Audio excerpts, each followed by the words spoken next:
Hello అండి, welcome to my channel. నేను మీ పావని. అందరూ ఎలా ఉన్నారు? బాగున్నారా? ఇవాళ నేను చేయబోయే రెసిపీ గుంత పొంగనాలు. దానికి కాంబినేషన్గా పల్లి చట్నీ నా స్టైల్లో చేస్తున్నానండి. తప్పకుండా ట్రై చేసి కింద కామెంట్ సెక్షన్లో మెన్షన్ చేయండి. అలాగే నచ్చితే ఒక లైక్ చేయండి. ఫస్ట్ ఒక కడాయి పెట్టుకొని అందులో 1 స్పూన్ ఆయిల్ వేసి పల్లీలు వేయించుకోవాలి. పల్లీలు కొద్దిగా వేగిన తర్వాత 6-7 పచ్చిమిర్చి తుంచుకొని వేసుకోవాలి.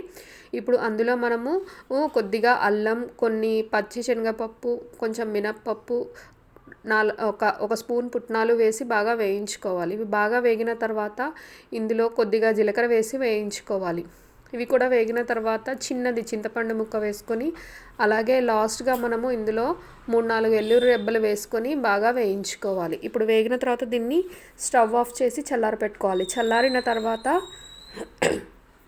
దాన్ని మిక్సీ జార్లో తీసుకొని సాల్ట్ రుచికి సరిపడా వేసుకొని మిక్సీ పట్టాలి. ఇప్పుడు పేస్ట్ థిక్గా అయితే కొద్దిగా వాటర్ యాడ్ చేసుకొని మనకు కావాల్సినంత కన్సిస్టెన్సీలో రెడీ చేసుకోండి. ఇప్పుడు దీనికి పోపు వేసుకుందాం. ఫస్ట్ ఒక కడాయి పెట్టుకొని అందులో 1 స్పూన్ ఆయిల్ వేసి కొద్దిగా జీలకర్ర, ఆవాలు వేసి వేయించుకోవాలి. ఇవి వేగుతున్నప్పుడు 2 ఎండుమిర్చి, కొద్దిగా కరివేపాకు వేసి, అలాగే కొద్దిగా పచ్చిశనగపప్పు, మినపప్పు వేసుకోవాలి.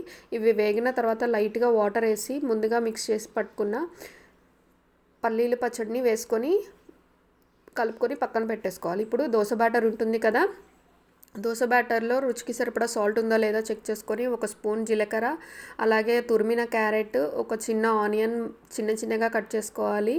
పచ్చిమిర్చిని రౌండ్గా కట్ చేసి పెట్టుకొని అవన్నీ ఇందులో వేసి మిక్స్ చేసుకోవాలండి. ఇప్పుడు ఇవన్నీ బాగా మిక్స్ అయిన తర్వాత ఒకసారి సాల్ట్ అనేది చెక్ చేసుకోండి. చప్పగా ఉంటే టేస్ట్ అనేది రాదు. ఇప్పుడు ఇలా మిక్స్ చేసుకున్న తర్వాత ఇప్పుడు మనము పొంగడాల ప్యాన్ స్టవ్ ఆన్ చేసి స్టవ్ మీద పెట్టుకుందాము. కన్సిస్టెన్సీ అనేది అలా ఉండాలండి. ఇప్పుడు అందులో మనము ఆయిల్ బ్రష్ తోటి అప్లై చేద్దాం. అప్లై చేశాక ఇప్పుడు ఆ పొంగడాలు అనేది ఇందులో వేసేసి లైట్గా దాని మీద ఆయిల్ వేయాలండి. ఆయిల్ వేసి మూత పెట్టేసి ఉంచాలండి.